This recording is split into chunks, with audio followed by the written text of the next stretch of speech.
Okay, welcome everyone. Thank you for joining us today. We are very happy and excited to see educators from all around Europe interested in our topic today. It's Erasmus Plus programs. Today's webinar is about how to write a clear Erasmus Plus project story, that one that evaluators can easily understand and really appreciate. So for cover slide, just a small announcement and introduction.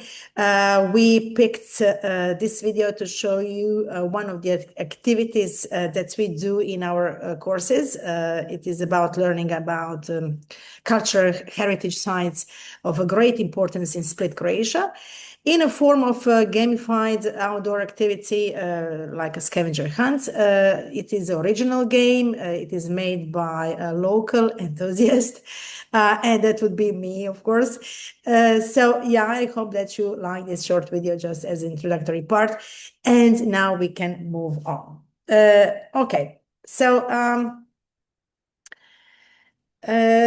during this webinar, we will focus on 5 key areas, as you can see. So it's how your Erasmus Plus story starts. We divided the process of creating a project application into 4 equally important parts that make it easier for you to acquire the basis of project writing scheme. And they are needs-based thinking, storytelling, impact-based thinking, and project logic. We prepared for you a shorter and a simple case study to practice what we learned today. And of course, we always, as true teachers, pay attention to the reflection on today's learning content and experience as a necessary part of any kind of learning session, and you know that very well. Everything today will be practical and connected directly to the KA1 application form, and finally you will get to know our leading points of training interests, agenda, program, and how we align as Lina Edu our training content with Erasmus Plus priorities and quality standards. Okay, something more about us. Here you have a list of the topics that we designed and created our teacher training courses for. And as you can notice, they all refer to Erasmus Plus priorities. We are focused on teachers' motivation, since we know that motivation is fragile and it is not easy to keep it always at high level. And in our opinion, teachers' motivation is the basis for high quality classes where students can enjoy learning. Traditional literacy is also on our top list of topics that has a special ranking, which includes presentation skills, English language at level A2 and B1, and of course, intensive English skills and competencies. Your hosts today are also Lina Edu educators of 2 courses, video making, flipped classroom, and digital storytelling, highly active and practical courses that boost students-centered classes and learning motivation. So if you want to know more about these 2 courses, feel free to ask us at the end of this webinar. Since we are focused on development of learning and the methods that lead the students to independent learning, all these courses are created to help teachers with adjusting teaching to fit new generation of students and their learning habits and abilities. Such as PBL and TBL, digital tools in education, media information literacy, as I mentioned before, gamification, branding and storytelling, art in education, photography and the visuals with AI, entrepreneurship skills, deep learning and logical thinking. The newest one is developing reading skills and the reading culture case study, school leadership, as well, and mindfulness that we are really, really proud of. Why? Because school leadership provides to school principals, project coordinators, and teachers in leading roles more than useful and hands-on content that was created by our educator, school principal herself. About mindfulness and well-being, I need to admit that those are the most popular courses that we have, that are really, really attractive to our participants. Why? Because I need to really tell you that I witnessed that, especially this summer. Last summer, that participants go through an exceptional training of self-dismantling and self-assembling again, and taking with themselves precious and functional knowledge how to maintain mindfulness and well-being in the future. As a team, who are we? I need to say that, and responsibly, I need to say that we are a really dedicated team of experience. Some of us 25 plus years in classes, and we are really passionate educators. Our educators create their genuine teaching content based on their experience and knowledge, with always welcome tips and tricks and well-planned ratio of lecture and practical work. Of course, courses can be tailored according to the participants and their institution's needs. We offer a nice option of invited expert as well, that we have already booked some arrangements for. The first one is coming in 2026, Spain in February. All right, so now I'm going to introduce myself. Although it's not so, it's awkward, to talk about yourself and myself, okay? But I need to, okay? So I'm an English language teacher. I was promoted last year in January to teacher expert by Croatian Education and Teacher Training Agency. I have been a teacher for 25 years, and plus it's already 26. I was awarded 7 times years in a row as one of the most successful teachers in Croatia by the Croatian Ministry of Science, Education and Youth. And I have been in Erasmus Plus programs for 12 years, started far back in 2012 when was Comenius then instead of Erasmus Plus. And now I will proudly say something about my dear colleague, your co-host, my co-host today, lead educator, Lina Edu, lead educator. So our dear Kristina, Mijandrušić Ladavac, she's an English teacher, also promoted to teacher mentor by Croatian Education and Teacher Training Agency. She's more than 20 years of, more than 20 years of teaching experience, and she's also teacher trainer and coordinator of regional teachers meetings.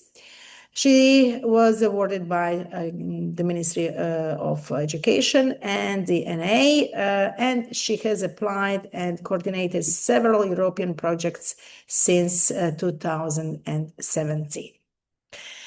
So, Kristina, welcome, and I'm really happy that you are here with me. And as a leading... Hello, everybody, and thanks for having me, Ivana. Thank you. Okay, what is Erasmus Plus? I suppose that okay, all of you are familiar with this topic, but we need to get some, let's say, basic information. Go through those basic information. That's just to remind ourselves what Erasmus Plus stands for. So it is a EU's program to support education, training, youth, and sport in Europe. You can't apply solely. I mean, as an individual, although there are, I think, few situations that it is possible.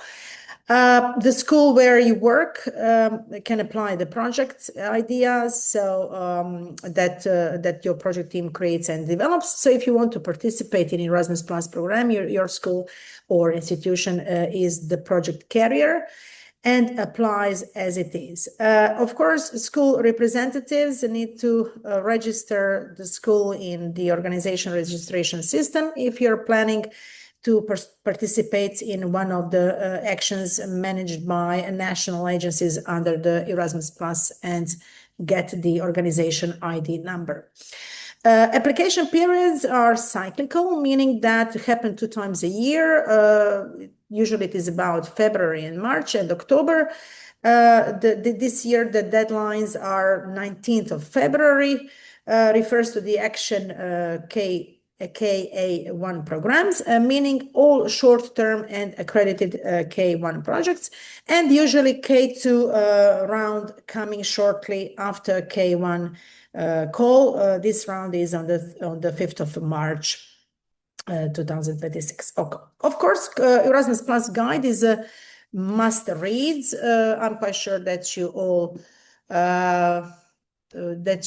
opened so far and read so far and downloaded it. You can do it online or whatever you want. Okay, so this is a must read literature or let's say manual that needs to be open all the time while you're writing your project application. It is useful from that planning phase to realizing activities and mobilities, and finally post-mobilities phase. Okay, if you have any questions or comments, you can write them in chat. Or afterwards, we are going to check them all and answer your questions. And now, Kristina, please. Okay, hello again. Right. So when you think about Erasmus, there are two things that you really have to understand what is Erasmus. Number one is that Erasmus is all about the 4 objectives here or priorities. And number two, it includes mobilities. Actually, you can call it traveling, even though it's not just traveling, it's much more. So when you plan an Erasmus project, you have to be aware of the objective of your project, meaning it refers to one of the 4 priorities of Erasmus program. And the other is you need to plan at least one mobility, meaning you go somewhere, either you or your students. The 4 priorities of Erasmus Plus are inclusion and diversity, digital transformation, environment and climate action, and number 4, democratic life, common values, and civic engagement. Under each title or each subtitle of the priority, there are more specific details about each of the priority, but I have to tell you that this is all very general. When you plan your project, you have to go even more into detail. So anything you want to work on in your project has to somehow relate either to 1, 2, 3, or 4. In the program guide, these priorities are usually referred to as horizontal priorities. So next slide will show you that sometimes, sometimes depending on the type of education you apply for, even if maybe it's vocational, maybe it's higher education, maybe it's general school education. So depending on the field of education, there are some more specific priorities. And how do you know which ones you need? You go back to the program guide. So depending on the field of education and on the action you plan to have, is it key 1 or is it key 2, you can more specifically work on your objectives,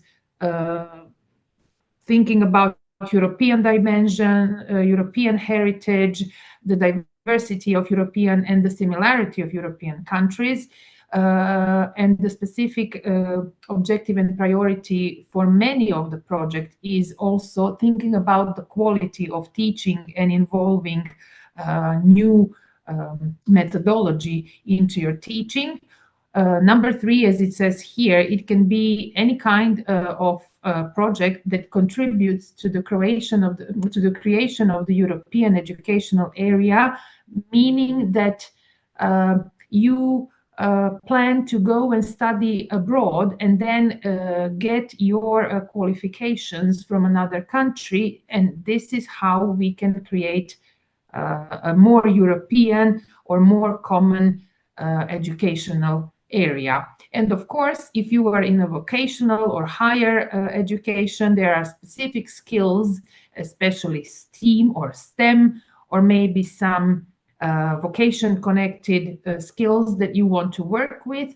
And whatever skill you decide to work on, you have to find a way to somehow match it and refer it to the priorities that Erasmus Plus guide tells you. When you are not sure and when you really want to know whether you are doing a great job with the objectives or not, you go back to the program guide. And any sentence that you find, aha, this is it, then you are on a great path to work on your project. So priorities or objectives are the starting point for thinking about the plan of your project. So when you are in a doubt, go back to the program guide. The good news is that the 400 or 500 pages of the program guide is not a necessary reading for Erasmus Plus project, because you will only read through the pages that refer to your field of education and to your type of project. So it ends up as being maybe 50 or 60 pages. Don't be discouraged by the number of the pages you see in the program guide. You just find the thing that you need. But to conclude my point, when you think about Erasmus, think about 2 things. Which priority of the Erasmus you need, and which mobility, which traveling are you going to do? Okay, thanks. Okay, thank you, Kristina, for this really, really nice description and that explanation that is really needed to hear. What I'm going to continue with is that to start with understanding Erasmus Plus context and priorities. It's really necessary before we do anything today and in future. So if you are not so much familiar with Erasmus Plus and how to get Erasmus Plus funding, what you need to know is to have your project application successfully assessed by evaluators are 3 main points. It's quality, it's relevance, and its impact. Let's see what they are focused. I mean, evaluators on under quality. So it means visible and measurable, realistic goals and outcomes. I bolded deliberately logic connected structure because if a project idea is not presented in all parts of your project application, then we can't expect evaluators could understand our project plan.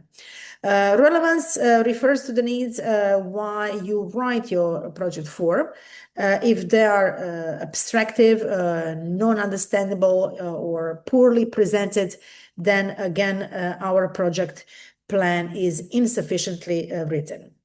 In my humble opinion, and I don't know, it is the case with me, I don't know if it is the case with you or other viewers afterwards, impact is the hardest part to represent, at least for me, I already said. If you have any other experience or opposite experience, or if you disagree with me, please share your comments in chat, of course. When you think of impact of your project, first you need to think of 3-level impact. So you need to think of the impact of yourself and your colleagues, your students, and your institution, school, organization, whatever it is.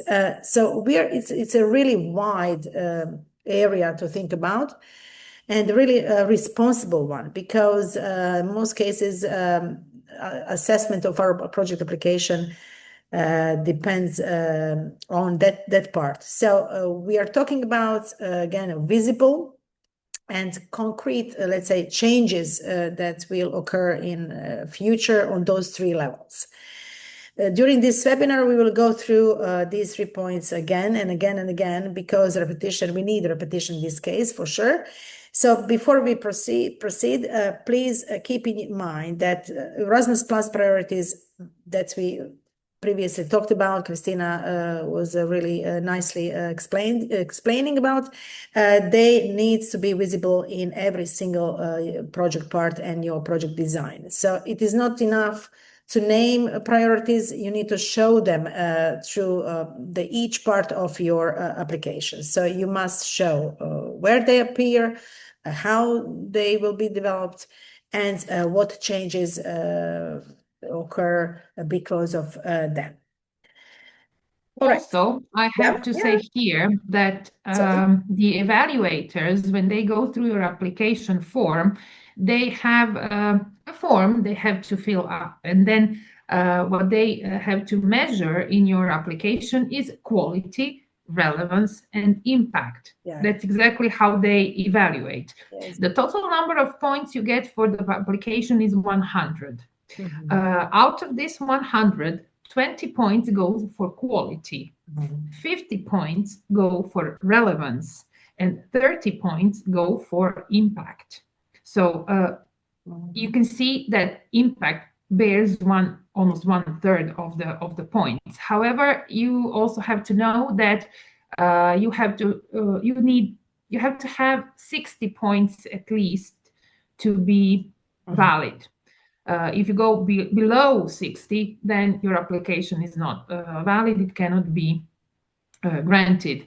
I have to tell you that my first application a long time ago got only 55 points. So don't be discouraged. Don't count the points, just think logically and make it a story.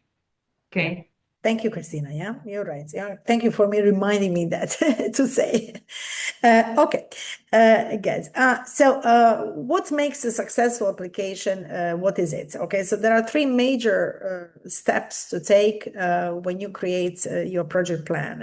First, you need to define your and your project team's needs. Those needs lead to reaching those goals objectives because they lead to create project activities to achieve the objectives finally. So you see that I again purposely and deliberately put that animation just to visually remember this, let's say, line that you need to go through all the way your project application. So the objective is always remember. When you give the test to your students. They need to be measurable. You need to measure their achievements. So they need to be realistically reachable. So when you are writing the project application, keep that in your mind. Okay. So here, be careful not to list objectives that are abstractive again, beyond your abilities or capabilities. They can be applied in the context of the project, real surrounding context, and not imaginary one that is not even mentioned anywhere in the project, developed, explained, and of course, disconnected from the Erasmus Plus priority and objectives. This is really, that can be really crucial for your application and some kind of, let's say, danger. So think of simple example. When you plan your lesson, it is recommendable not to go for too many outcomes you want to see achieved at the end of your lesson. Why? Because if there are a lot of those, let's say, outcomes that we want to achieve, there is a great possibility that you will not achieve some of them. It's a real prediction, okay, due to many reasons. anything can happen. For example, in your classroom, lack of time, or I don't know, scarce students' responses, slower rhythm of their acquisition, etc., etc. So it is similar to with your process of writing a Erasmus Plus project or application. So you need to ask yourself, what do we want to achieve, and is it possible? And now you're automatically at the step 3. What activities do you need to do or create in order to reach those objectives? So you see that everything is connected. So you can't miss any of these phases, you know. So are those, let's say, activities, are they really appropriate, and are they well designed to get to those objectives? Are they related to our needs, where we started from? So the point of successful project application is a strong connecting line that holds every single part of a plan tight and makes sense. So makes a stable, justified, and reasoned unit. Okay. Let's see about project team as one of the really important part which stands behind and beyond every single project application. Why? Because I suppose that you will agree with me that without any, let's say, good project team or any team, and nothing will be possible in any case. So it is the same case with the Erasmus Plus. So the usual question that we receive as educators and Erasmus Plus beneficiaries is that how to choose team and how many members should be there on one team. What we can say as somehow experienced Erasmus Plus beneficiaries, how we are going to do it, it depends on your choice, okay? Is it by motivation letter or is it by any other, let's say, way? What's important that should be that kind of process of selecting and selecting your members, project members, should be clear and fair play selection. So that's, I think, the most important part: clear and fair play selection with advanced, let's say, announced set of criteria that every single project member should know before applying for being a member of project team. Team should consist of hardworking, in my opinion, responsible responsible colleagues that if it is not so, if it is, let's say, vice versa or other way around, problems could be expected during the whole process of the project. And they need to be really dedicated to their professional development and achieving project goals as well as their personal ones. About the number of the members in one team, I would only say, as you can see, this sentence, bolded one, the more the merrier, does not always work in this case. Believe me, I've been there in that situation. I was a leader of a group of 11 teachers in KA1 program, and it was really tough, and it was really challenging. Why? Because so many problems came up because of the various, let's say, level of motivation and dedication to the project. So avoid that. Okay. Of course, if you can say yes, you can see that. Yeah. The application form really asks a question. How are you going to distribute the work and the obligations in a project among your project team? So you will probably get more points if you show them that you have a person who is going to take care of the web page, the accountant who is going to pay attention to the finance. You need the headmaster, the principal, or the headmistress by your side at all times. School pedagogue or a psychologist as well. Exactly, because of the evaluation especially. So you need a variety of people with different skills. Somebody is more linguistic, the others are more human. The third one are more accountant-like. So you really need a team who can do different parts of the project. However, again, the more the merrier really isn't. Yeah, yes. Successful, let's say, formula. Yeah. Okay. A good choice because one people, but for three. I've got an unstable connection, yes. Never mind. Okay, we understand. But my team was a stable one. For sure, I know that. Okay, Kristina. So all this information that you hear here during this webinar is based on the idea that you are going to apply for a K1. There is also a K2, which is a completely different form. K1 projects are very easy and very a template, very template-like. And how can Lina Edu courses help you, or how can you include our courses into your project? You can plan courses as a physical mobility of staff.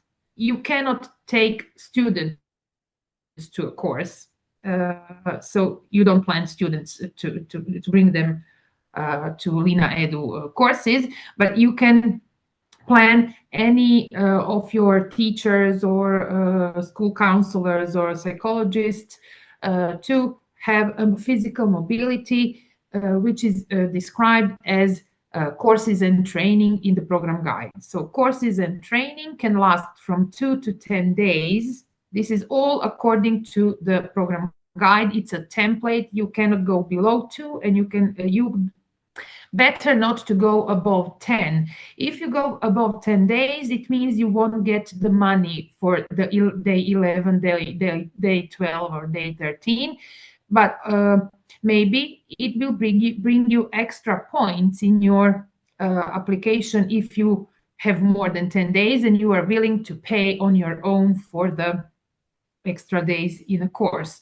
The other way you can include Lina Edu courses in your project is to have either Ivana or some of the other teachers or presenters as invited experts who will then go to your school. You will invite them and you will make a plan for them. You want them to to present an activity, an innovative teaching method, or some nice idea, or something that it's according, of course, to your priority and your objective, and you want an expert to be in your school for the whole staff, for your team, and to work with you and to teach you something that you want to work on. The invited expert also, according to the program guide, this is the number of days that you can plan. It's 2 to 60 days. And you, again, get some small amount of money for this kind of an activity. There are also other mobilities, or physical mobilities as they call it in the K1, and this is the mobility they called job shadowing and teaching assignment. Job shadowing means that you go to another school and then you listen to the lessons and their teachers, and you can see their practices. And the teaching assignment is the opposite. It's where you actually become a teacher in another school. So job shadowing and teaching assignment is not something you can do with Lina Edu. You need a school, an educational organization to have as a partner, as a hosting institution, but training courses is something you can find, help, and choose from the list here at Lina Edu. Also, I have to give you a hint from the program guide. The program guide tells us that if you plan a K1 short-term project, there are only 3 people from the school, any school, from your school, from an organization, only 3 people that can go to the same course. So if you're a large group and you want to have 10 teachers from your school go to split, it's better to plan, okay, 3 will go to this course, the other 3 will go to another course, and then you are sure that you are following the program guide. Okay. And you cannot take pupils to courses one more time. You can take pupils to another school to listen to the lessons they have for real in their educational system. That's it from me. Thank you, Kristina. Thank you. All right. And now we need a screen. Lower the volume. Okay. Is it nice right now? No? Okay. Okay. So the action starts here, okay? Your Erasmus Story Plus starts. So the task is, and the question, if you could use Erasmus Plus, change one thing in your school or professional practice, what would it be? So what you need to do right now, so you need to please write one short sentence in the chat. You have about 30 seconds, okay? And write your answer about this question, okay, in chat. And after that, we are going to, oh wait, we have already something, okay? Let's see. Right. Bullying prevention. All right. Bullying prevention. Good one. Good idea. Good starting point. Good topic. Okay. Unfortunately, really frequent one. So yeah. Okay. Bullying prevention. Good one, Angela. Okay. We are going to wait for some more. Okay. Let's see. Gordon says, introduce game design and 3D design. Good one, Gordon. Yes, that's right. Okay. We know that gaming designing and 3D design and all game-based, let's say, learning is really creative. It's student-centered as well. And it's sublimes in all, let's say, subjects as well. Good point. Adriana says, well-being and mindfulness, and of course, also bullying. Yeah, we see that. Okay, good point, Adriana. Well-being and mindfulness as well for teachers and as well for students are really needed in the, let's say last, I don't know, periods of last few years, especially more frequent bullying we see and more frequent need for well-being and mindfulness practice as well. We as adults, we forget about mindful states that we need to cherish. Tanya says that inclusion and diversity, including your people with fewer, I'm going to just lower that sound, people with fewer opportunities and needs. Okay, yeah, okay, inclusion needs, inclusion and diversity as well. Okay, so it's a part of one of the priorities the Erasmus Plus program is focused on. So yeah, I agree with you, Tanya, as well. We have huge problems with the inclusion and the diversity, and we need to really need to do something about it. Okay, Katarina says digital tools for motivation in learning. Yes, that's right. Digital tools up to date for as a motivation for learning is one of the, let's say, one of the sources that we need to also provide to our students, because don't forget, Generation Alpha, Generation Z, they are here and we need to adjust their kind of learning. Okay, I think it is that we all have right now. Thank you for. Okay, I also wanted to ask them a sub question. Now, when they have this sentence, you're muted. Sorry. Can you hear me? Yeah. Hello. Can you hear me? Yeah. Yes. Okay.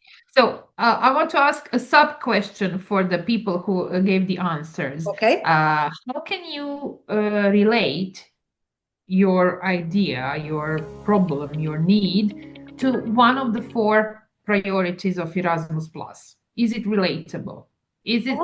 Okay, they have to see the relation. Yes, that's right. Yeah. It's not me or you telling them it's right, but they have to see how is, for example, mindfulness or how is bullying one of the priorities of Erasmus Plus.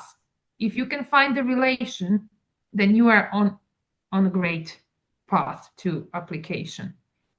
Okay. So do you see the connection between the priorities? Anyone? I think yes. Okay. Yeah. Yeah. Okay. They're really It was more of a, you know, the question that doesn't need an answer. I was just pointing out. Yeah, Adriana says on inclusion, yes, that's right. Digital transformation says, thank you, Adriana, Gordon as well. So yeah, yes, that's right. Okay, thank you for your reactions. Okay, good. Okay, now you're really warmed up for next task, and there will be more. Okay, good. What you have just written right now, believe it or not, it's it's not just an idea, it's your creative beginning, you know, that initial spark of your Erasmus Plus project story. So don't forget about it. Okay, guys. So Erasmus Plus projects are not about traveling, you know, so they're about solving real problems in education. Needs-based thinking, we introduced that at the beginning. So needs-based thinking helps you explain why your project is necessary. Projects need to respond to real challenges in schools and organizations, not activities without any justification. Storytelling helps you explain that project application clearly and logically. From the current situation through the problem and to the solution and finally expected impact. This makes your application easy to understand and convincing to evaluators. Impact-based thinking focuses on what will change after the project and not only what you will do, but the point is in change that needs to be durable, that needs to be long-term. Project logic ensures that needs, objectives, activities, and impact, all those, let's say, parts are clearly connected. Again, we are repeating it again, just not to forget it, okay, because it's really important. And when this logic is strong, the relevance that we mentioned before and quality and expected results of your projects are obvious. Okay, so yeah, about needs-based thinking, the question is, what are needs? Okay, what are real needs? So, first of all, if we want to recognize, hold on, I need to admit one. Yeah, okay. Hello. So if you want to recognize justify needs, then we need to differ real needs from unreal ones. So real needs are those actual ones that relate to you, to your colleagues, to school staff, students, and institution itself. If there is low quality of work or of any field in your institution, or if some problems, let's say, affect proper inclusion, as you said before, or a result of work, then we can call that need as a real need. Of course, while writing your plan, you refer to present needs that you are thinking of, not those possible ones, upcoming some ones to make your project application more suitable or relevant. So they need to be real needs. All others, as you can see on the slide, are not real needs, especially those statements that you can right now read, and I'm going to read them aloud because they're really they often they are common, unfortunately, often. For example, the statement that we want to go on Erasmus Plus mobility without any explanation, and why is that so? Because of traveling. Teachers want to attend the course. Okay, but which one, why, where? what for? What is the purpose of it? We want international experience, okay, but you need to connect it with some kind of agenda that your school has, or some kind of, let's say, school development plan that you need to think of. We want to learn new methods, all right, but it's too vague if you don't, again, justify it, if you don't, again, precisely and clearly explain which, why, to who. So all these are, as you see, those are pure wishes and activities, but they are not needs. Okay, we can't call them needs. Erasmus Plus project start with real needs, not activities. Please keep that in your mind, that activities, yes, we need to think of them, design them, create them in order to get to those objectives, and finally impacts, but we start from our needs. Okay. And now, simple task for you, just not to make you sleepy, although it's almost 4 o'clock. All right. So the simple test is that you need to think of one need, for example, in your school institution, and there are 3 questions that you need to ask yourself in order to determine if that need is real or not. Okay. So those questions are: does this problem already exist? Does it affect learning or teaching? And would that problem still exist without Erasmus Plus? So if you have 3 yeses to all those 3 questions, then it's a real need. All right. So please just, for a few seconds, few minutes, okay, few moments, sorry. Just think about those 3 questions. And I'm really, really curious how many yeses we are going to have here in our chat. So I'm going to leave you with those questions for just, I don't know, half a minute. I think it's enough for you to concentrate on those questions and to count how many yeses you have. Okay.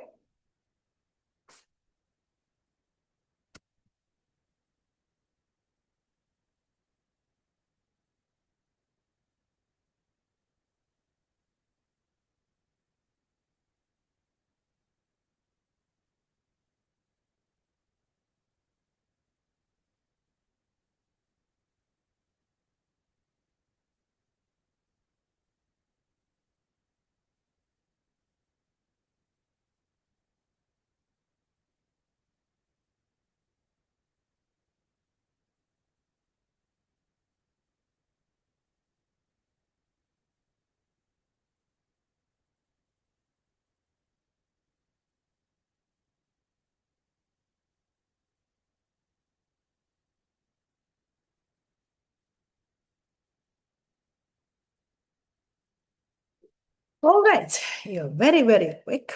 I like that. So we have some answers in our chat. Yes, Katarina said yes, no, yes. Okay, Katarina. So yes refers to the question, does this problem already exist? You said no to, does it affect learning or teaching? I suppose that it affects something else. I don't know, probably inclusion, probably, okay. You can write it in chat to explain it a little bit more. And you said yes for the problem still exists without Erasmus Plus. Okay, good. But nevertheless, okay, it's time to write your Erasmus Plus project. Okay. Nenad said yes, yes, yes. So we have 3 yeses. Nenad, go for it. Okay. So you have real needs, obviously.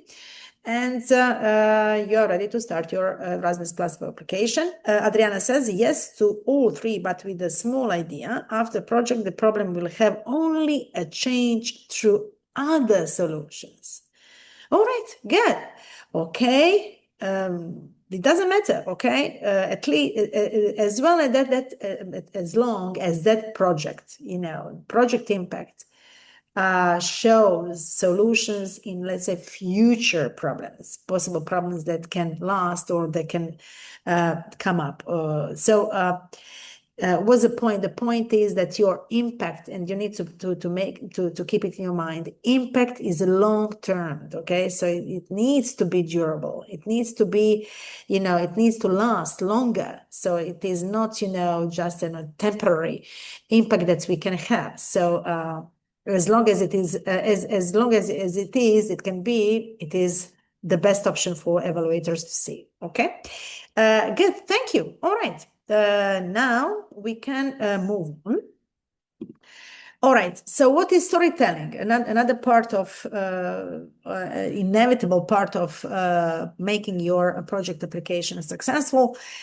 So yeah, I know that you know what is storytelling, but in this case, you need to know that Erasmus Plus, in this case, storytelling is not about creativity, okay? It's about structure, okay? So what kind of structure I'm talking about? It's a structure of 4 parts. It's a context, it's a problem, it's a solution, and it's impact. So here you see that storytelling is important. Why? Because you need to follow this, let's say, structural parts in order to make one, let's say, whole unit sense unit that those evaluators are going to read your application are really convinced about the needs and about the project that you need to have positively assessed. When we say context in this, let's say, Erasmus Plus world, means that you are going to present yourself. You are writing project application for yourself within your organization. So it refers to your organization. So your context means those who you are as organization. Your problem is that what you are missing there, okay, in your organization, you are lacking something, and you need to, I don't know, to fulfill something in your organization by doing Erasmus Plus mobilities.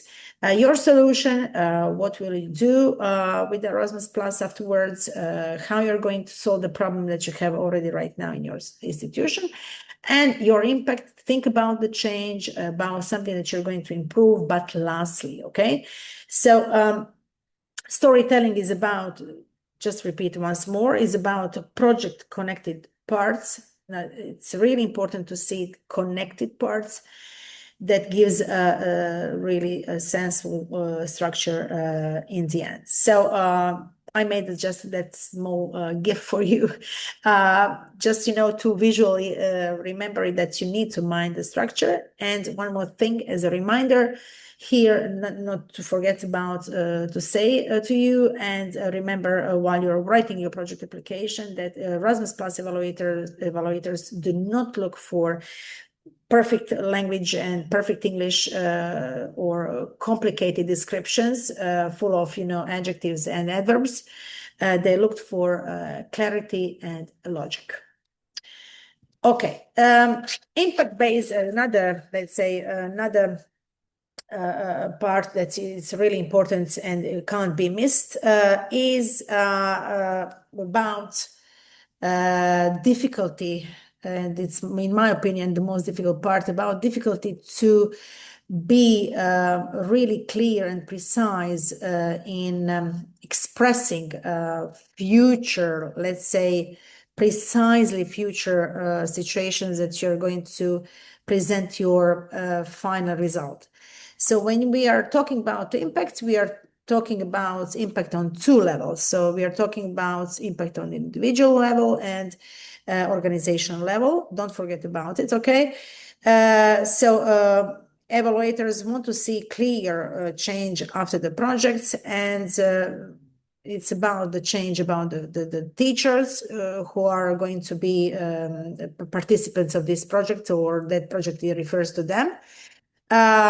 How they're going to improve, how organization will change, improve, and how students, in what way, in what range students will benefit from that project, but in longer term. Don't forget about that, it should be longer, okay? The activities are important here, of course, but impact is what on purpose I bolded that part of the sentence, that impact is what attracts funding and gets funding, and you are getting funding for. Okay, so good projects, I mean KA1 projects, describe change and not travel, because it's not travel agency matter, it's about your whole experience via Erasmus Plus program. Okay, and now again, mini task. You have here those are 3 questions, leading questions that you need to follow, and you need to answer precisely to see the impact of your project. What will participants learn or improve? I mean, in your institution. How will the organization change? And how will results be used in a regular practice? So please complete those 2 sentences for yourself, of course. You have individual impacts, I mean participants, and you have organizational impact, I mean school or institution you are coming from. And there is one more question here that we put, Kristina and I, that we would like you to answer, because this is exactly what the KA1 impact section is asking. It's this one. What will you do to integrate the results of implementing, just let me see, implementing, oh my God, everything is stuck here right now. Let's see. Okay, so I will read it. You just find Just yeah. So the question from the application form is, what will you do to integrate the results of activities in your organizational's regular work? Yes. We just copy pasted the question from the application form. This is what they are asking you. And this is the question that is about the follow-up of the impact. So what will you answer? What will you give them as an answer? How will you implement all the activities into your school's regular work? What will happen after? Okay, Kristina, how much time our dear participants will have? Let's see, I don't know, a few minutes, okay? I think it's enough. Well, if you ask me, 100 days is not enough. Yes, that's right. I agree with you. This is actually, you know, quite a question that you stand in front of the screen and think, Yeah, what? But where I'm going to start from. Go behind the Yeah. words, Yes, and just try to finish the sentences that Ivana gave you as a starting idea. Yeah. And when you try to finish the first 2 sentences, that you will actually see that this is the answer to the question from the application form. 3 minutes. Yeah, okay. Okay. Yeah. Okay, thank you, Kristina. And just a hint, if you already know that you want to your project to be about bullying, or you want it to be about 3D printing, or whatever you wrote at the beginning, use that as a starting point. So if you do 3D printing with your students, what will happen after? What will be the result? How will you implement this later? So use the thing you wrote in the chat before as the idea you are thinking about. Yeah. As well as inclusion, we have so far inclusion, as I can remember. We have digital tools, we have well-being and mindfulness. I think Adriana said that. I don't know. I'm not quite sure. Okay. Sorry if I miss something I misunderstood. Okay. And forgot. But we had so far, we had really nice topics that every single, let's say, Erasmus Plus evaluators would like to read about. Okay. Because they're important. All of them, they're important. Okay.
Sorry, as I saw that nobody is speaking, sorry, I interfere myself. Yeah, yes, sure, yeah.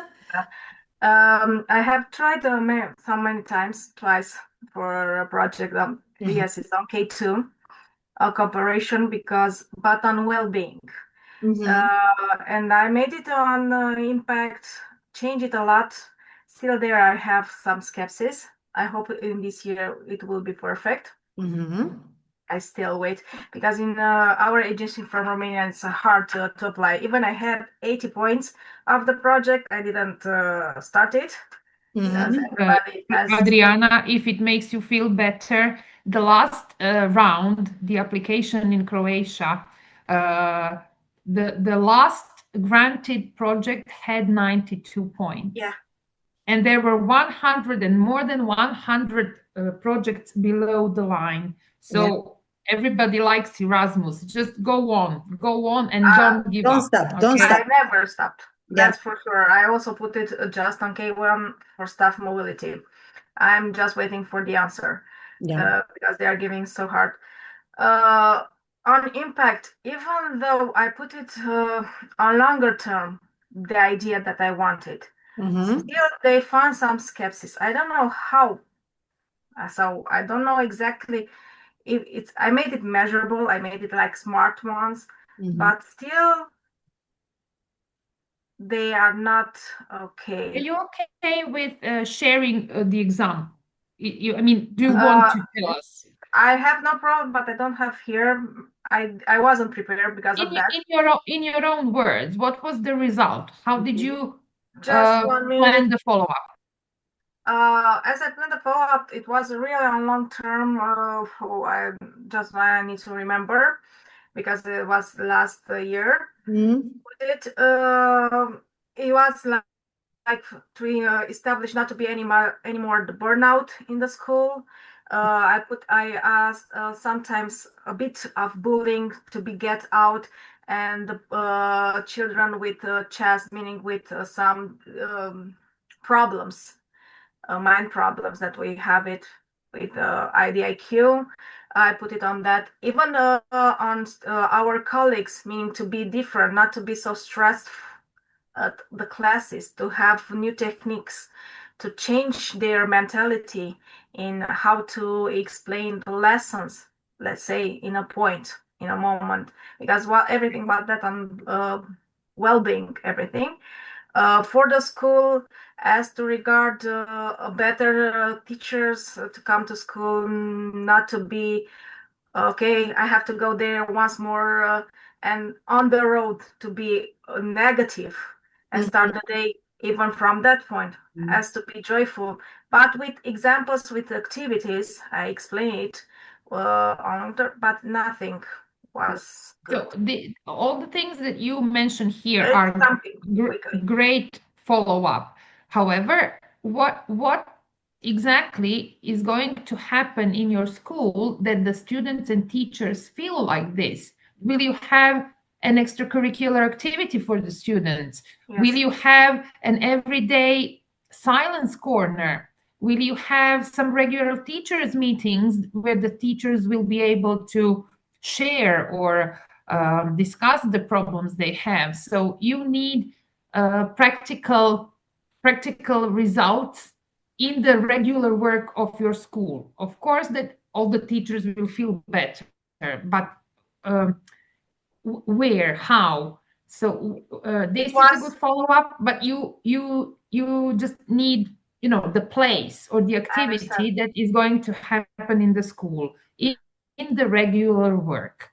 And it is going to last. It needs to be lasting. A new subject, a new activity, maybe some shared teaching preparations, a list of activities as a kind of leaflet that you can share with the students or with the parents. So something that can be tangible.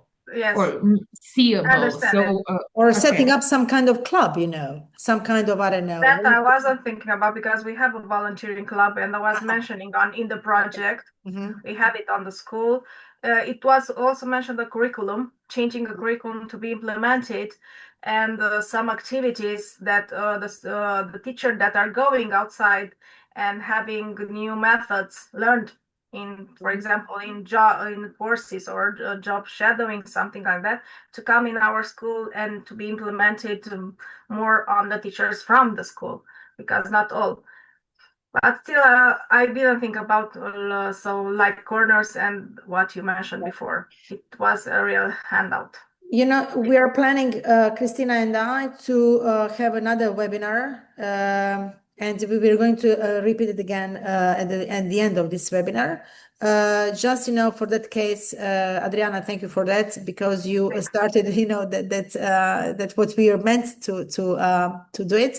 On the 5th of February, we are going to have another webinar, but this time we are going to, I don't know, ask you as our webinar participants to, if you want, to show us some parts of your application that are tricky for you and questionable, and we can together, you know, try us as some kind of evaluators, and we can do together reads and find some kind of solution to your project application. So if you agree with that idea, we are really willing to do it again. Yeah. Okay, I will think about that. Thank you so much. Just, you know, we are going to announce that webinar on the 5th of February. Thank you, Adriana. So in chat, we have Angela saying that she forgot to write about, she's from Serbia and working NGO in Novi Sad, and we are also seeking to join as a partner for next deadlines in February and March. Go for it for sure, Angela. We are really happy to see you to join the Erasmus Plus world, because it's really, really full of benefits for you, and you will see that for sure. Tanya said, yes, please. Yes, please. I am meaning on webinar. Yeah, Tanya, we will do it for sure. Okay. No problems. All right.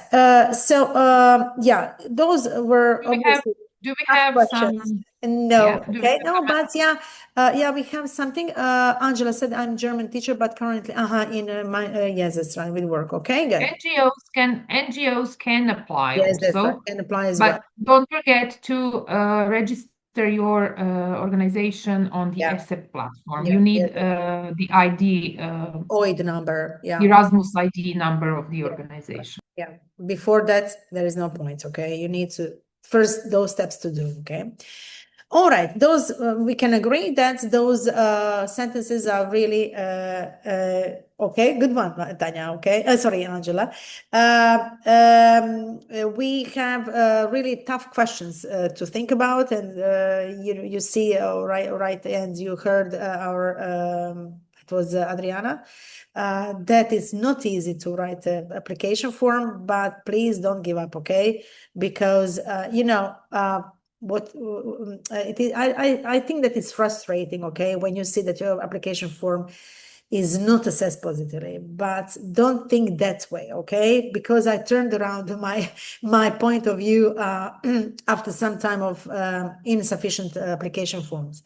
All that process of writing your application form is really, you know, learning, enhancing personally for you, you know, because you learn so much on personal level and on your professional level about yourself, about you as an educator, and about your colleagues and your organization, that I think there is no, let's say, process similar one that you can so learn about deeply. So don't be, you know, so much frustrated with your, let's say, rejected application forms. Why? Because in that process of writing, you learn so much. Okay, so that's what I stand for. That's what I really believe in.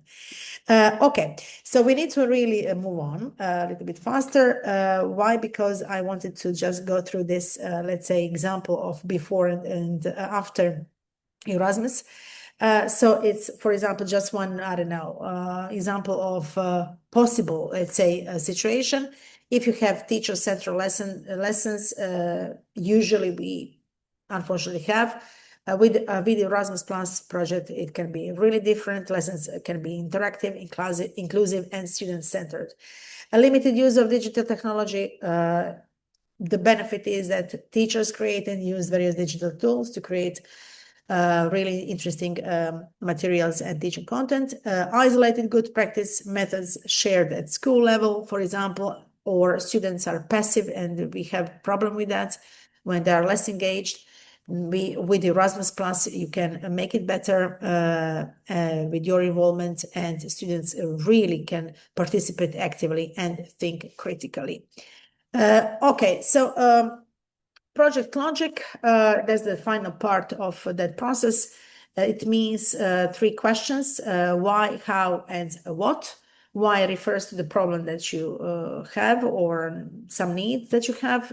How will that Erasmus Plus help? And what will change after that project? Reminder, please, clear needs and clear logic gives a strong Erasmus Plus project. Don't ever forget about it. And now we have, let's say, some kind of, again, of example of a question and let's say that process that you need to go through and situation that probably you can find some kind of, let's say, hint here to help you. Needs objectives are in that section A.2, activities learning program in section B, and expected learning outcomes impact section B.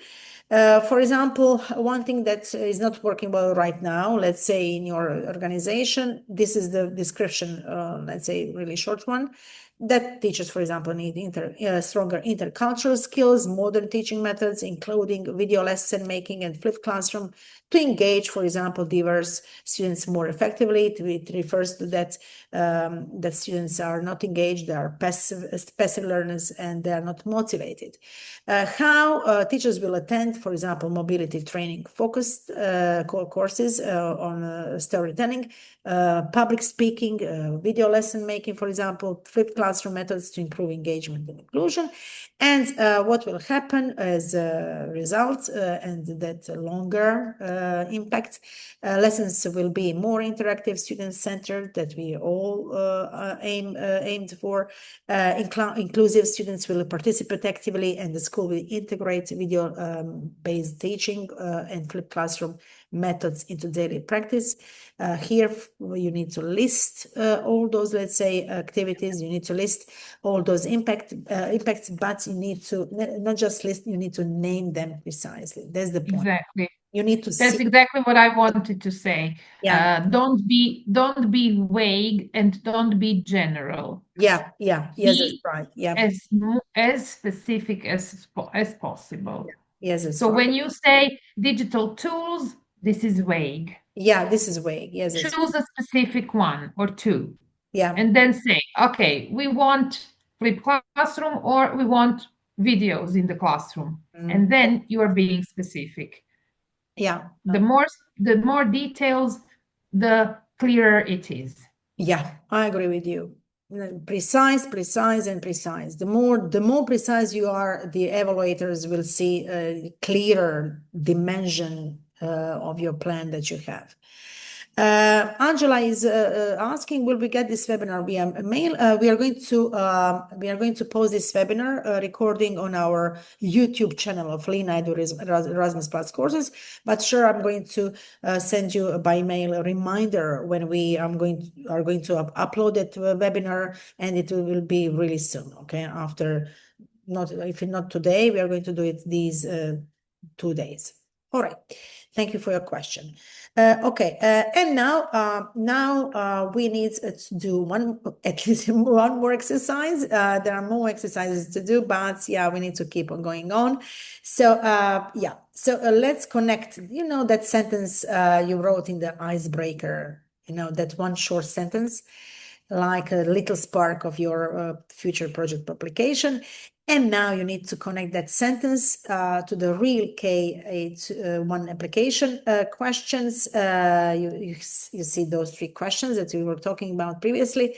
You need to be precise and clear. Don't forget about it, okay? So the questions are that one about need. Why? One thing that is not working very well right now is solution. Erasmus Plus can help us by, you need to name it, okay? And the change after the project we want, you need to be precise, concrete, what you need to see in future. Okay, so shall we do it? Okay, at least just try. We know that is not the exercise for just 3 minutes thinking. Okay, it's a really long-term thinking, and you need to take your time to really deep think about those questions. But at least warm up our minds to that Erasmus Plus temperature of thinking. So yeah, I'm going to right now to stay silent for a few minutes, and in order to make you write your ideas.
Okay, do we have anything here in chat? Still not. Okay. Do you need help? I know it's already it's late afternoon, and you're tired, and I know that you need your time, to think about more time. But at least we have one idea in our chat. Yeah, Angela says need bullying prevention. Yeah, solution concrete workshop. Yeah, okay. Change, reduce bullying in our school.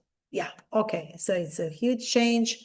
It's a really challenging to get there, but it's possible. All right. So you have, those basic, let's say, ideas that you need to write. Okay, not now, but with your project team, you think about more and more deeply. Okay, but yeah, the starting point is very good, Angela. Okay, you are focused on the topic that you are really interested by. Our Kristina says our school has a garden, but it is empty. We need to include more green activities and outside classroom activities in the school curriculum. So we want to see best practices from other schools. We can learn about the school gardening, vertical gardens, outside activities in order to use the space and to include students in the reshaping of the space. That's really precisely, now you see Kristina, how Kristina precisely expressing and defining that final results of project will come up with. So and know that is the lasting impact. If she and her team, they really get funding to make school garden that is visible, that is measurable, and those vertical gardens and those outside, just take a look at that precise result, vertical gardens. Now she has already in her mind what she's going to do with that funding. So that precise we need to be. Gordon says new ways of approaching learning through meaningful play. Introduce new tech and methodologies freely available. Good one. And implement everything of above. All right. Yes, that's right. Good. Implementing. Yes, that's right. But when you say implementing all these ones, you need again precisely define where. So where they can be seen, that implementation, okay? So of those tools, okay? But you're on a good way, you're on a good path, to recognize, you already recognize your needs. Now you're going to deal with it, okay? Thank you for your engagement. Okay, now we prepared, if you are just, a little bit more, let's say you have more time, to deal with this topic and task. We prepared a whiteboard for you, so you're going to be interactive. Okay, so let me find that whiteboard, please. First of all, also while you are looking for the whiteboard, yeah, I want to comment on Gordon's answer. For example, number 2, introduce new technology and methodologies. Okay, but when you think about Erasmus, number 2, or the how is Erasmus going to help us, usually it is the mobilities. How can other European organizations help you with this? Because an Erasmus project cannot be without a physical mobility. I mean, without the mobility. So when you think about how, it usually means you are going to visit a school, you are going to go to a course, you are going to do the job shadowing, you are going to see how other schools do it. And when you return home, you're going to use their example and the things that you've seen and learned during the courses or the job shadowing, and then you will try to do this in your school. So when you think about the how part of the Erasmus, it usually is an activity that you do in another school, on a course, on a certain topic. Mm-hmm. Yeah, okay? That's right. Yeah. Okay. And now you see, thank you, Kristina, for your precise, Gordon says understood, okay. Yeah, you made your points, okay. Sorry, Gordon, I'm just a teacher. Yeah. We are here for that, they need to learn. We need to learn, okay. So, yeah, okay, so we have right now, we have whiteboard in front of you. So the task is that, let's say, case study that you have. It's organization. Please, Kristina, can you read it aloud, that task? Because I can't manage it because I need to operate with other things here, okay? So you actually want me to Yeah, go back to the presentation? Please. Yeah. You have to actually write your ideas about each part of the project. Let me just move. Okay, it's here. So the organization we are thinking about is a lower secondary school working with students from different cultural backgrounds. The school has limited experience with international cooperation and is currently developing its, sorry, I have to enlarge it. Okay. Somebody took my letters. All right. The letters are going away. Wait. Somebody zoomed it in. Okay. It's here. Okay. So the school we are thinking about is currently developing its approach to student-centered and digital teaching. What you have to think about is the needs. Teachers lack self-confidence in using digital tools and modern teaching methods. Their digital skills are creativity are not sufficiently developed, which limits the use of interactive student-centered learning approaches. As a result, lessons are often teacher-centered and students are not fully engaged in the learning process. So this is the context, this is the problem, this is the need, this is the school we are thinking about. So what you have to do is take this example, think about this school, and try to fill in the table, the parts of the Erasmus application. What would be the objective of an Erasmus project about this school? What activities could be done to help them work on student-centered lessons and creativity and digital transformation? And what would be the expected outcomes and what would be the impact of those activities on the school? So take this as the example. This is the school we are thinking about, and try to think in the Erasmus way. What mobilities and what activities would you choose, and how would this be included into the regular school work? And of course, which priority, the horizontal priority or the Erasmus priority, is the one that you are thinking about. I think when you click on the gray part of the table, you can start typing. And there is on the left side, there is a choice of, I think, stickers. So you can grab the sticker. You can grab the sticker and you can write on the sticker and put it in the right column. Okay. So the school we are thinking about is it's a lower secondary school. Yeah. Lower secondary.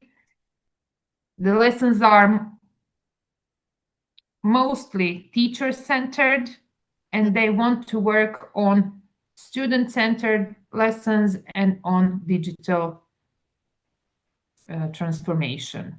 Yes. Okay.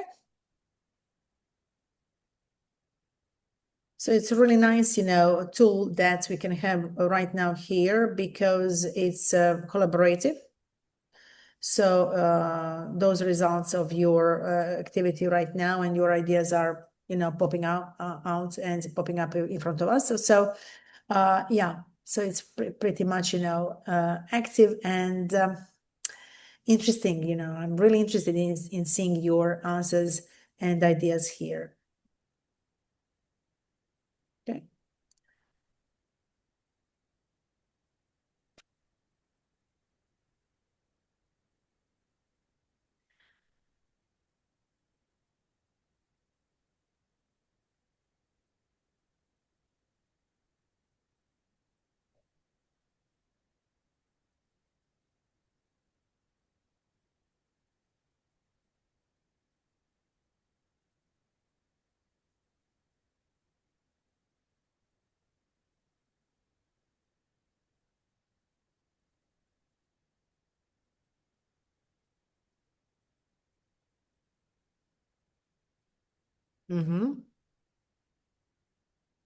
So we have the first project objective is to enhance teachers' professional development through international cooperation and peer learning. Okay, right.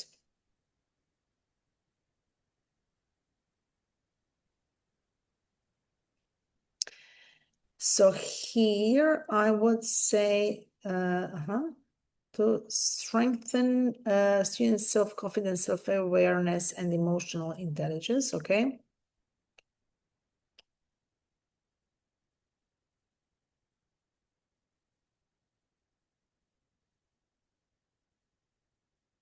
Don't forget about Erasmus Plus priorities, those horizontal ones.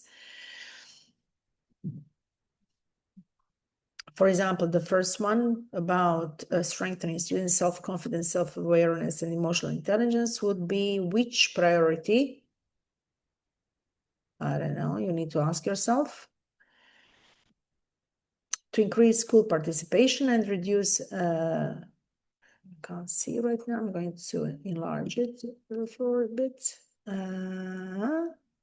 Yes, that's right. So it's the problem of so many so much absence, sorry, especially among disadvantaged students. Okay, good, right?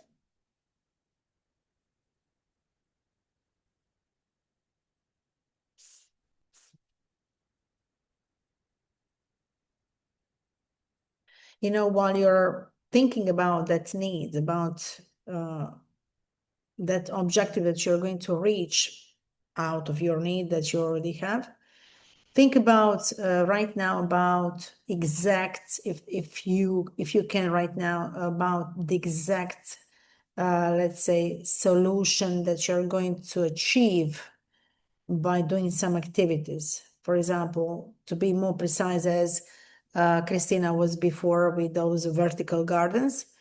So just, you know, avoid that general way talking about objectives. So you need to have in your mind already some clearer activities and more. Okay, the last one is a good one.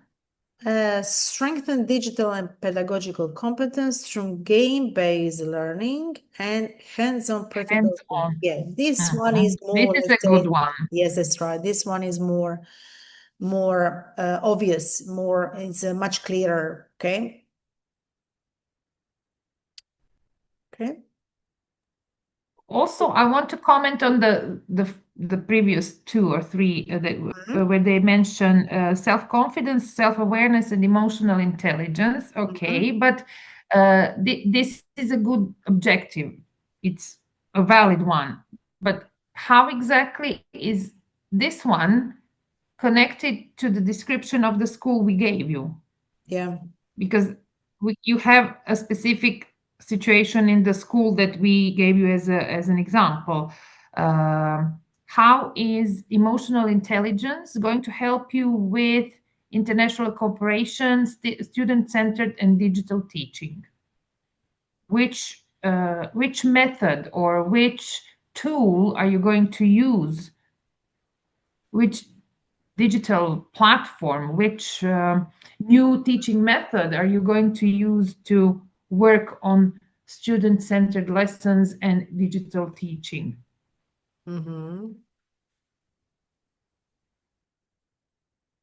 This one is also nice. Increase motivation and cooperation, especially cooperation between students and teachers. Okay, it's a really nice targeted problem that usually we often face.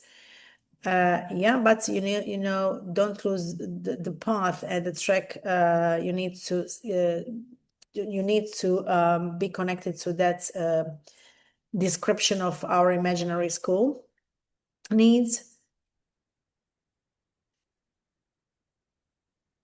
Okay, now you see that it's not, you know, it's really I always say that it's not one man show. Okay, so it's a project team show, and usually who is the most interested in professional development on Erasmus Plus project application is just one, let's say, one teacher, one educator participating from that institution and dealing with all those problems that there are in that institution without proper, let's say, co-workers, I don't know, support and participation as well. What I'm going to say that, for example, on the 5th of February, it will be nice, I don't know, if you participate together with at least one member from your project team, you know, because when you are together in some kind of that kind of training, then together you are dealing with your application, let's say, more efficiently, and you know, you're not alone in that. Okay, that process. And also, two heads are cleverer than only one head. That's right. Yes, that's right. Yeah. Okay.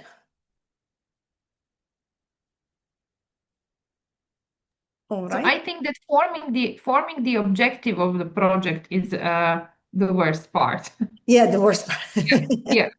Start, having that first sentence. It always is the first sentence. You need to start. When I was at college, at university, I had an Australian teacher teaching us on scientific writing and writing essays and the written work. And he taught us a very useful way of doing the writing. First, you do the main part. And when you have everything in the main part, it's so much easier to have the first sentence or the introductory paragraph. So maybe right now, even if you are struggling, this doesn't mean that you have to stop. Maybe when you fill in the activities or when you see the final result of your activities and the impact, maybe it will be easier to go back to the objective and then form the objective later. However, the objective has to be somehow connected to the priorities of the Erasmus Plus program. It has to be inclusion, diversity. It has to be digital and new methodologies, so something that it's good practice. So it's developing different kinds of methods for teaching. It has to be about green topics, or it has to be about European citizenship and heritage. So one of the four, at least one. You can have two, you can have three objectives in your application, which are not connected. You can have them as three different parts. The application allows you to have more than one objective. However, you have to form it and list it in a way that it's not vague, but specific and still connected to the priorities.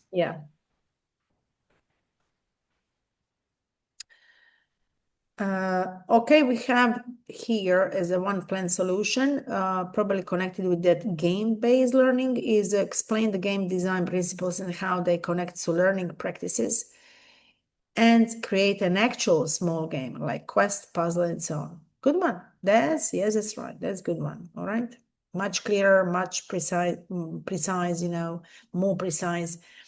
More precise. Yes, that's right. That evaluators really need to see. Okay. And here again, me repeating, being the teacher. Erasmus Plus activities are activities that you are going to do with the students at school.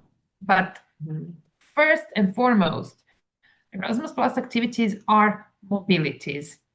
You need at least one other European school as your partner. So why do you need the other school? Or Lina Edu course? Why do you need a course? Because on a course or in any other European school, you can see how they do it, or you can learn about creating a game. You can learn about decorating a school garden. If you want to, if you want to deal with bullying, maybe it's a good thing to go to another school where they have some new curricula on anti-bullying, or maybe you want some kind of psychology, a vocational something, and then you go to other European schools. You need partners, and these are Erasmus activities that you have to plan, not only the activities in your school. You need at least one partner, and you need at least one mobility with your partner, with the hosting institution, to have a valid application. Also, when you plan your application only with teachers, well, if you are a lower secondary school, you can, but it really has to be a good one.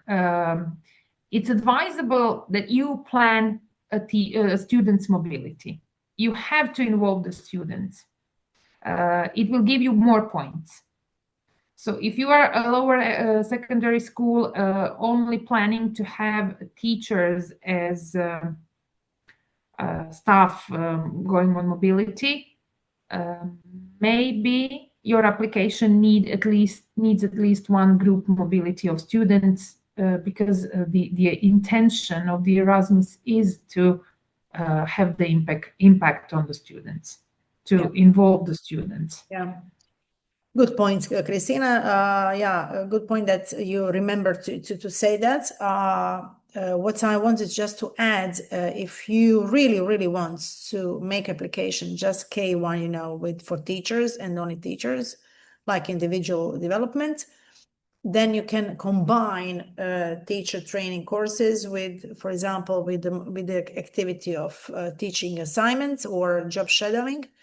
Why? Because otherwise it wouldn't be assessed positively if you just are centered and focused on whole application on teacher training courses. So you need to combine that activity with others that you can other options that you can have. Teaching assignment is let's say option that usually is not so frequent and is not so common to see. All right. Why? Because I don't know why. Because teachers don't like, to expose themselves in other schools and, teaching in let's say in an environment that is not familiar with you, and it's not, you can't expect, you don't know what to expect there. But in my opinion, you should go for it because it's really an enriching experience, to have. It is just, I don't know, there is just limited, number of hours that you need to, I think 8 hours or 10 hours a week that you need to fulfill in front of other students, and in cooperation with the coordinator at that school, you can have in advance the topics that you need to cover with those students there, and you can prepare yourself before going to that school. So in my opinion, it's not so horrifying, to go there to another school and to practice your teaching. On the contrary, I think it's really awesome and a unique experience that you can have as an educator. So please don't forget about it, okay? To combine it with courses. All right. So Kristina, we have some more here. More ideas. Yeah, we have one: impact. So teachers acquire new methodologies they can apply in their classroom, develop further reusable framework acquired in the course. Yeah, that's a good one. Actually, you can even make it more specific by saying that you are going to have a shared folder with the staff where they can find all the ready-made materials to use with all the students. For example, that's a good impact. That's a good follow-up. Yeah. Also, get to know the middle part. Get to know new schools and their digital tools. This is what we are talking about. Yeah, you need other schools, other best practices to see and then to bring home. Yeah, exactly. For sure. Yeah. Okay. Thank you, Kristina. We have Angela here in chat asking or suggesting, saying that she is personally interested in job shadowing and activity for teachers. So if your school here can host her for job shadowing related to some new teaching methodology, please do so. Let's connect with Angela and arrange that activity in your school. Why? Because sharing is caring, you know. So we are not isolated islands. We need each other, okay? We learn from each other, and as what's more important, we let's say disseminate that really good practice that we have. So and share it all around. So yeah, the more good practice we share, the more good practice will be implemented in our classrooms. Okay. Okay, good. Get to know new schools and their digital tools, the way of working with the children. Okay, that's the plan solution and that's impact. Okay, I see it. Okay, I think that we, Kristina, I think you agree with me, that we started, let's say, a nice activity and just, you know, to make ourselves aware of that process of thinking and we planning. set the Erasmus mind. Yes, that's We just right. set it off. Now we have to Yes, work with that's it. right. Yes, that's right. So I don't know, let's have it, you know, for your homework, or I don't know, for let's say for your practice in order to make your application, writing application better. Now I really need, because we are running out of time, you know, it's already 2 hour teacher training instead of 1 hour, okay, but we never mind, okay, never mind, because we really enjoy being with you and learning with you. I'm going to right now to get back to Do I see Adriana holding a hand up? Oh, sorry, yeah, Yes? Adriana, yeah. Yes, I wanted to interfere just 1 minute because I don't want. Want to have something in my mind. Yeah. If I have something like that, meaning I have an idea as an objective, as to strengthen the teachers' competencies and inclusive education and diversity management. And I have for eyes to focus on disadvantages and vulnerable learners. But I have in my mind activities like training courses or inclusive methodologies, job shadowing in inclusive European school, or maybe can be some practices on adaptations. It's not a good idea as to have it as an objective. I just wanted to know. It is a good objective. You want to work on inclusion, right? What would be even better is maybe think on a specific approach. How, for example, inclusive through art, inclusive through mindfulness, or work on the mental health of students and teachers. So inclusiveness is too broad. And then you have to, because your school has to have the capacity. You need a team who can do it. And once you have the team, you will for surely know what you can do. Is it the artistic club? Is it the sports? Is it the outdoor activities? Is it learning about the cultures of so many different countries that your students come from? So you go into more, so go more specific, not just generally inclusive, but through what? Thank you so much. Thanks a lot. I understand it right. You're welcome. You're welcome, Adriana. All right, guys. So we need to move on. We are going to about, you know, to end this webinar already soon. Just, you know, repetitio est mater studiorum.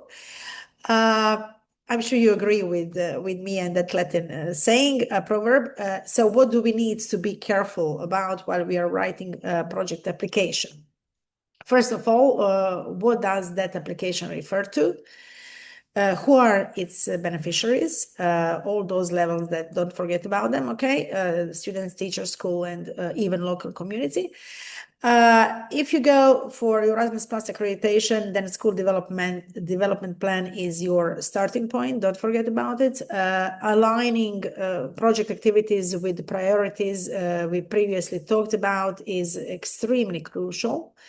So if they are not connected, but only, you know, wandering around some kind of written units without central bond, then your project lacks deeper and more solid vision. So you can't plan to do something in your project and forget about the Erasmus Plus priorities that we mentioned so many times today and objectives. Then you lose the point of achieving that needed and wanted developed level through Erasmus Plus program.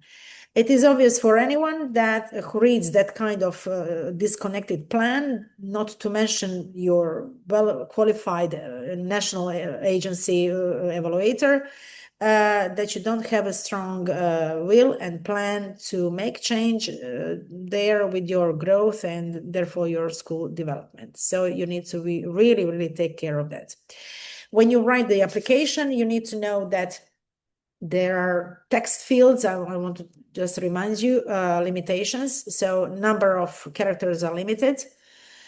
And what I find personally good, because it stops me, for example, from going wider and further and repeating myself and losing the point, okay, of leading guidelines of my project. A well-written application means that the project idea has been clearly explained and in detail. What's tricky here, and it's usually difficult to write, is that we saw previously and before to express a precise plan. So don't forget about precise plan and to be all the time precise, okay? Concise and precise.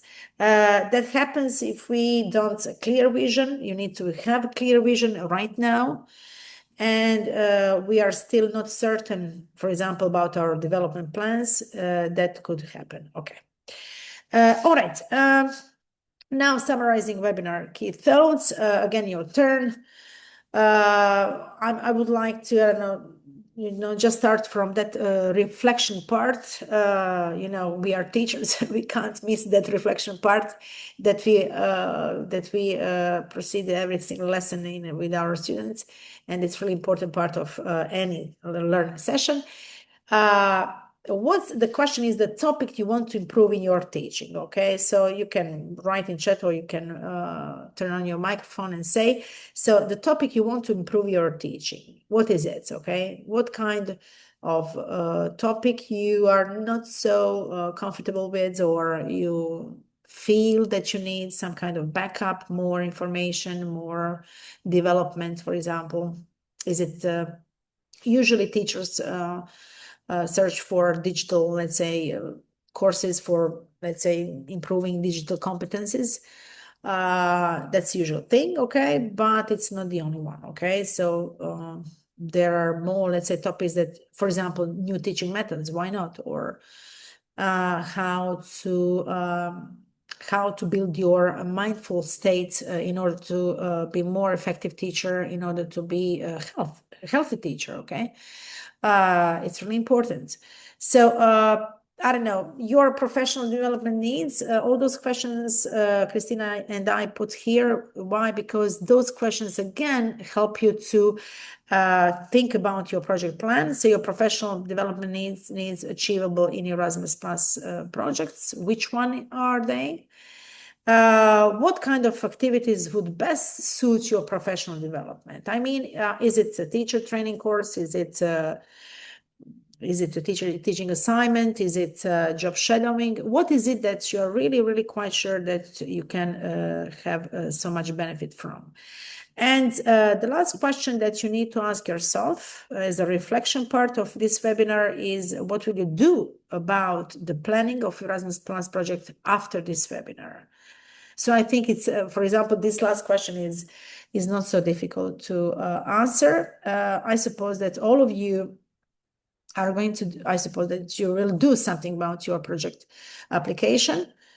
Probably, really hopefully say that something is clearer for you right now, that it wasn't so much before this webinar. So please do so, share some thoughts with us right now, because we will really appreciate to hear from you that reflection points, any of these that I right now listed. So feel free, write in your chat, or you can also turn on your microphone and say share with us. Anyone?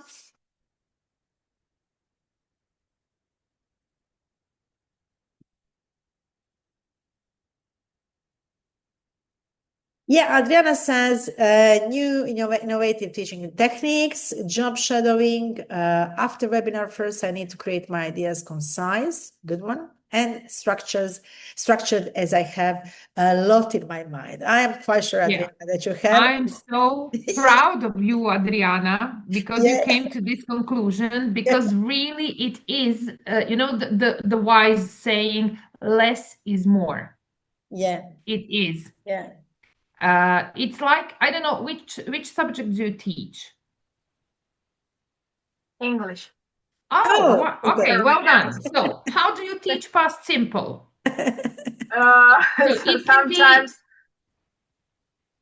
Yeah, tell me. Sometimes I'm getting from examples, then I go to theory. What is the topic? What topic? An event in the that I was in the past, something that we make a trip. Okay, so you can teach past simple life in the past of my granny. Okay, my granny. You can do it by talking about my last Christmas holidays. You can talk about the Iceman in the Stone Age. So there are different topics that you can work on to teach the past simple. This is exactly the case with the Erasmus Plus. If you want to teach, if you want to work on inclusion, you just pick one. For example, team sports. I'm throwing, you know, ideas, brainstorming. So inclusion through sports. And then everything will become so much more clear for you. Yeah. Because you will see only this road, the sport thing. Yeah. Yeah. Yes, indeed. I wanted to start by art and the theater. Good one. That was for our school, because we have. Yeah, and then theater, you've got drama. Yeah. You've got public speaking, you've got storytelling. Perfect, so you're a perfect candidate for the storytelling course we have. Yeah. We are not doing any commercials here, okay? No. But this is a good way of thinking. You want to work on inclusion through doing drama. Yeah. Perfect objective for your application. Now you've said it. And this is it. I think this is a very good starting point. And now you know exactly the type of teachers that you need in your team. Mm-hmm. And also you can have a drama show at the end of the school year, or you can have a whole talent show where the students can apply for being actors in your play. You can have a new extracurricular activity, the drama group. So many things will appear once you decide on what exactly. With only one course, yes, that's right. Yeah. Less is more, believe me. Yeah. Less is more. Yeah, I agree with you, Kristina. Less is more. Yeah, yes, that's right. Thank you, Kristina. Okay. So there are so many questions that we need to think about and reflect on after this webinar. I use those questions, of course, to help you with your application form. And this is, let's say, at least, let's say, some kinds of guideline of our courses that I can right now show to you on our website. So yeah, you can explore all these courses that we have. Really pretty many courses, I think that can fit your application, your project needs and your application form. And feel free, to just to discover their benefits and their really, really high quality content. I need to say just one more thing, that Lina Edu teacher training Erasmus Plus courses refer to these 4 Erasmus Plus priorities. Our courses programs cover almost each of them.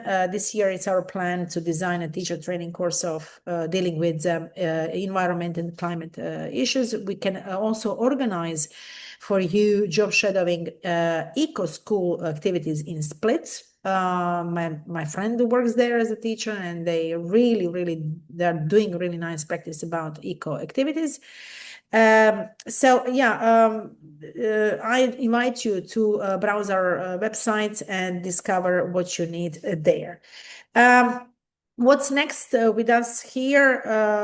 We are announcing that new webinar already. We announced it. If you really want to join us, we will be on Zoom again February 5th. What's new and really we are really excited about is announcing a new webinar again on game-based teaching with our super creative educator, film expert, and gamer, and you will see how creative that person is. Our educator, and it will be really soon. Why? Because he has created 4 different courses on a game-based topic, and what kind of methods you can implement as a non-gamer. And I am non-gamer, but I'm quite sure that all those methods I can personally implement in my classroom learning from his content. Of course, new courses, are coming, like digital tools. I mean, up-to-date digital tools, really handy in our classroom, and use of AI, of course, this year as well. Don't forget about that we are sharing gladly our free teaching material on our socials, Facebook, Instagram, YouTube, and TikTok. So, and we are frequently writing the posts, new blog posts on our website. So there are plenty of them to read right now, and they are written by all our educators. Okay, so thank you from our bottom of our hearts to being with us today, for being active learners, and we hope we'll see you again on our online meetings or sessions, or hopefully courses here in Split. We are, of course, at your disposal. Send us email or follow us on our socials, and reach us there wherever. We are here for you. So wish you all good luck with your Erasmus Plus journey, and yeah, heartwarming bye from Split. Kristina? Yes, a heartwarming bye and hello, and see you again. I will say I'm not in Split. I am in Istria. My school is in Istria. So again, I'm free to you can contact me if you want a job shadowing partner, or a school that will accept you as a teacher.